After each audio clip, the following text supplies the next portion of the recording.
Dear students, this video is in continuation to my last video on barriers that we see in communication.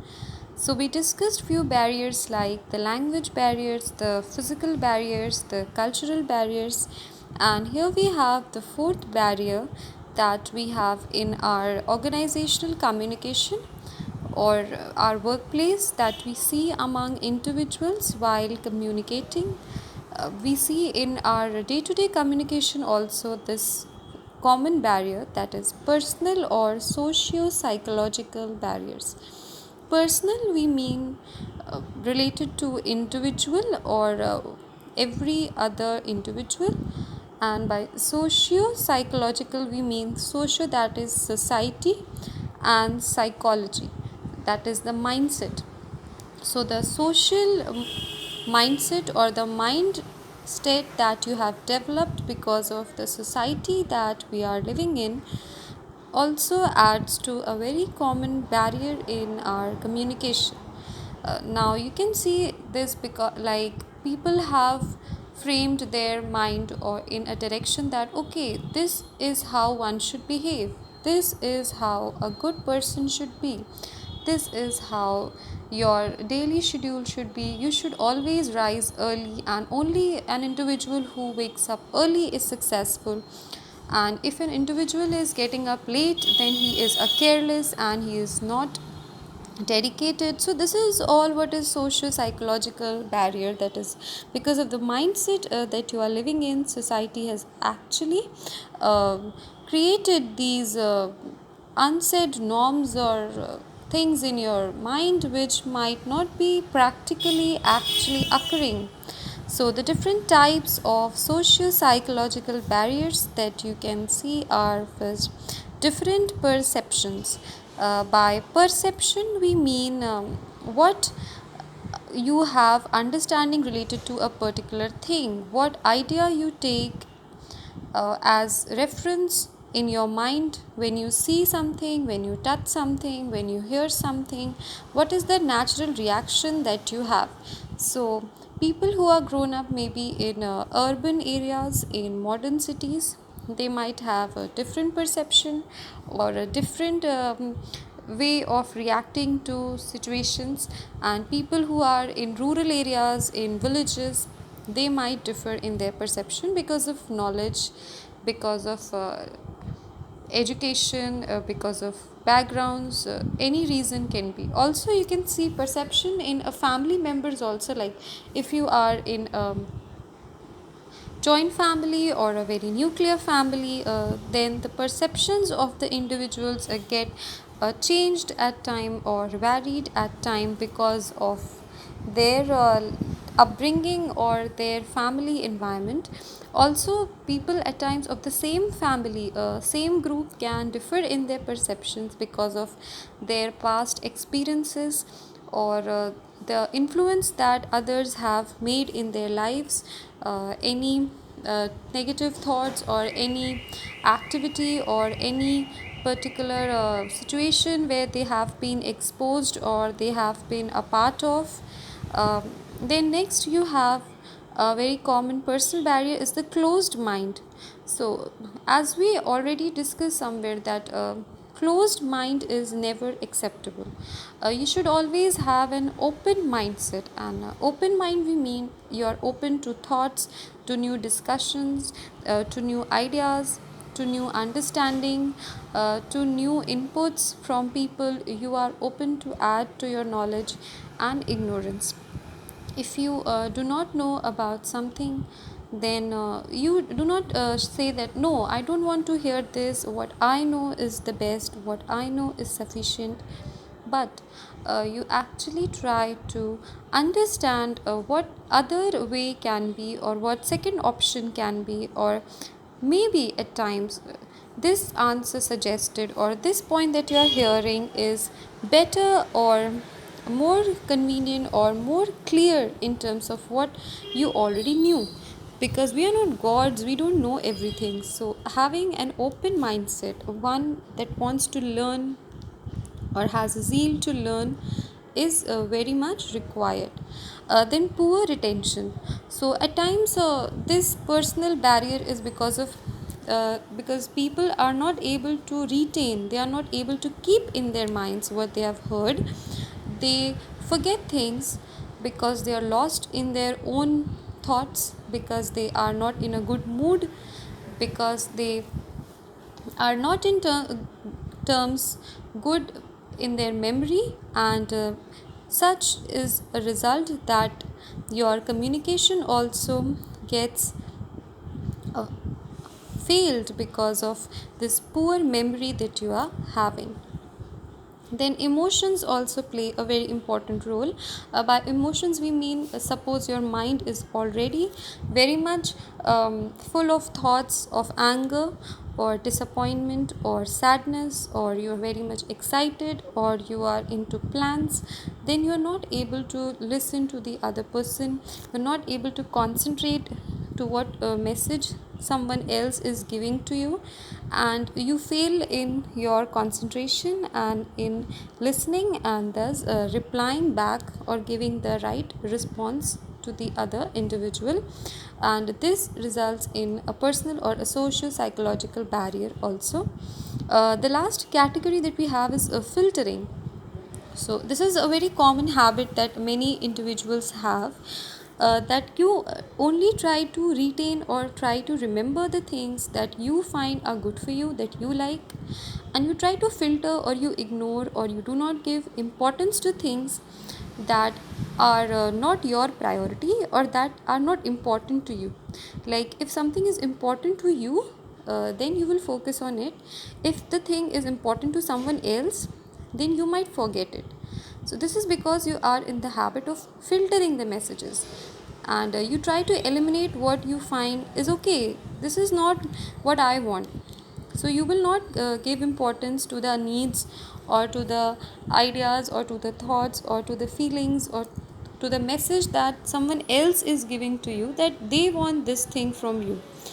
Filtering also results in a barrier in our communication that we have in our day-to-day lives.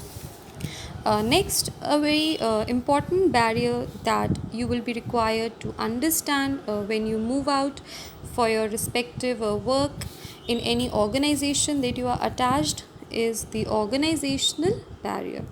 By organizational barrier, we mean that these barriers are very common in your workplace when you are in a surrounding of your work environment. So let us see how the organizational barriers are, and what sort of organizational barriers do we find.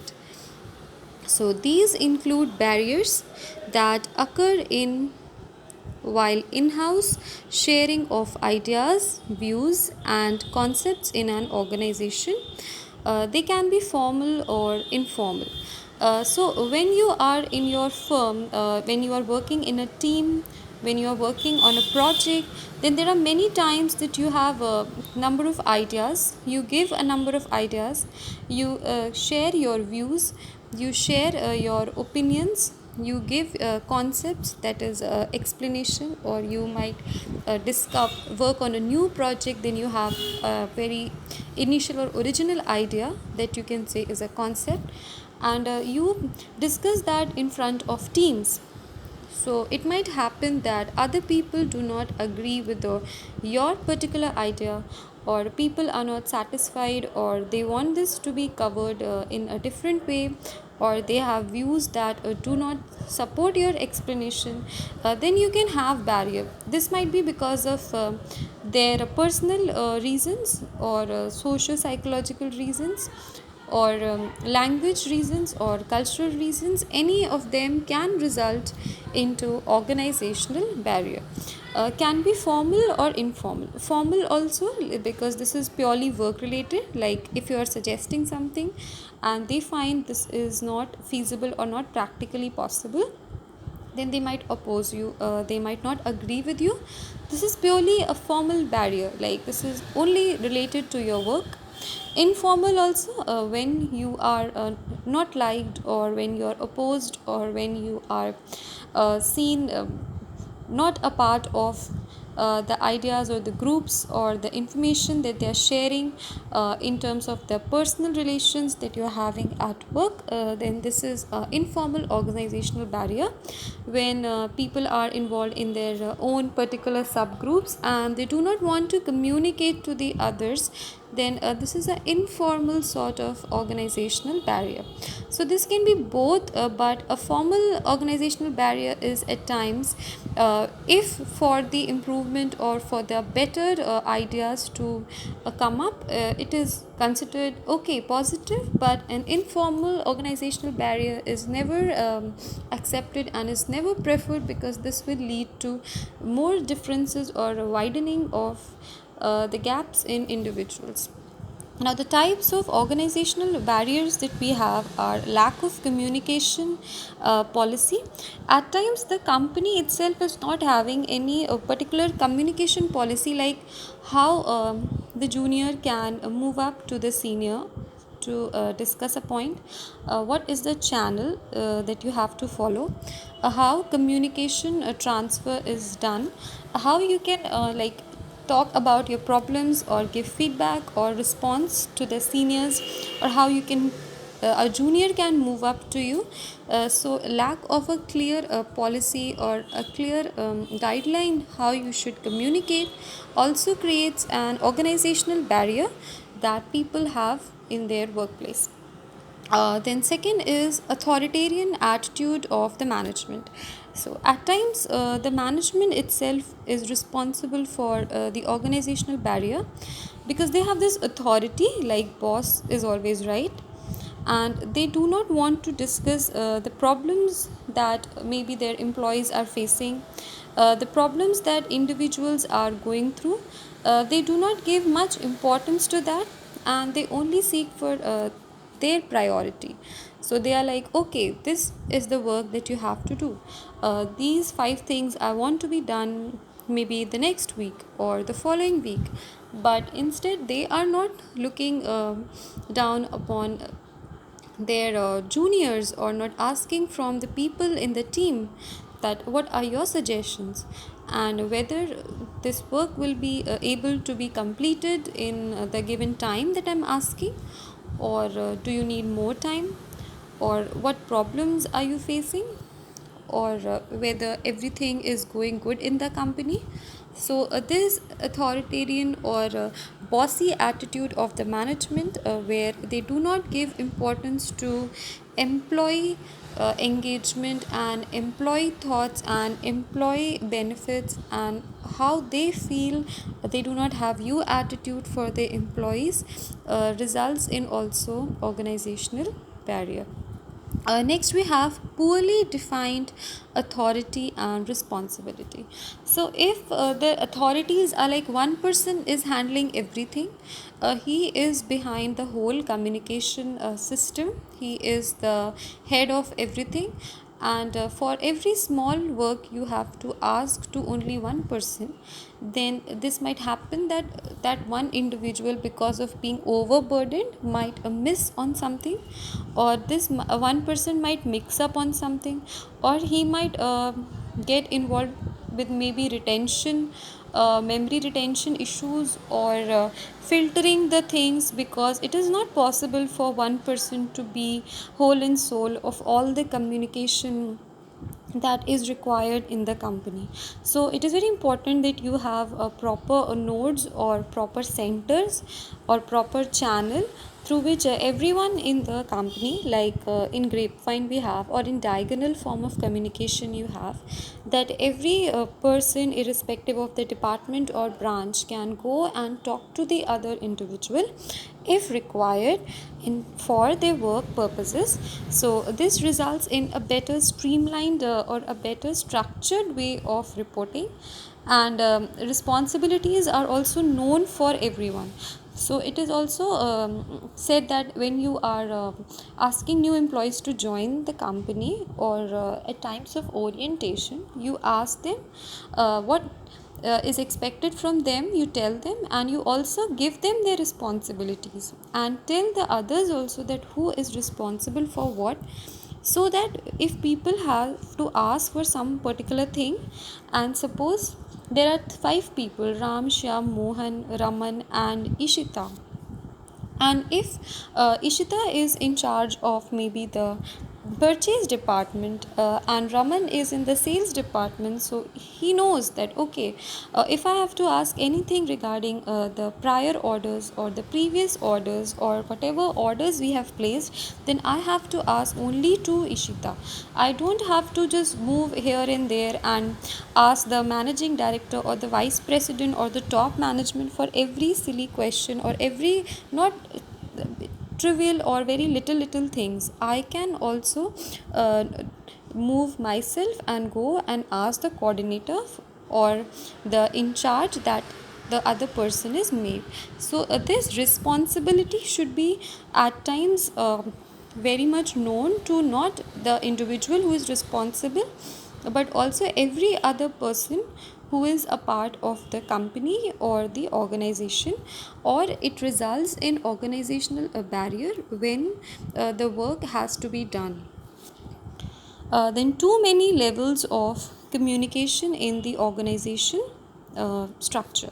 See, many times you have this, like for a small order, for a small permission that you have to take, the organization has maybe five levels.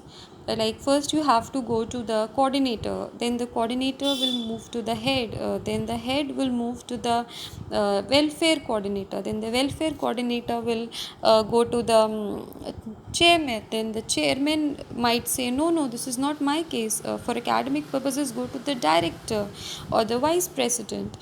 Then this takes a lot of time because one small permission, one small order, and you have distributed it in too many levels. So okay, levels or hierarchy is important in the organization, but not too many, because this results in first of all a lot of time wastage for small things also, and also it results in organizational barrier, because at times people are already having their own work and their own responsibilities, and too many levels create confusion, and the memory or maybe important point of information also gets lost.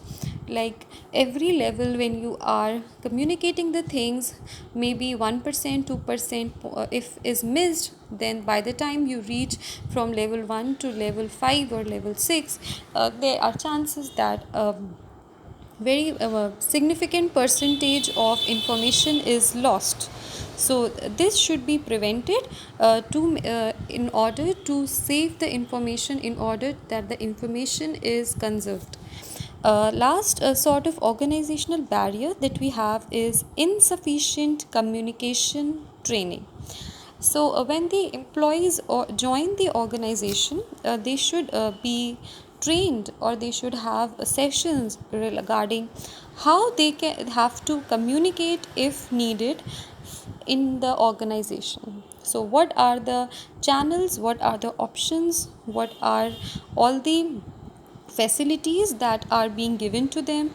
Can they directly write mails, or they have mail drop boxes, or they have open door policy, open door where any employee can move to any senior and talk about their things, or they have feedback sessions where they are asked, or they have discussions at regular intervals where they are open to speak up. So what is the system or the method that the particular organization is having in terms of the expression of thoughts or expression of work or communication in the organization? Because every organization has a different policy in terms of the communication.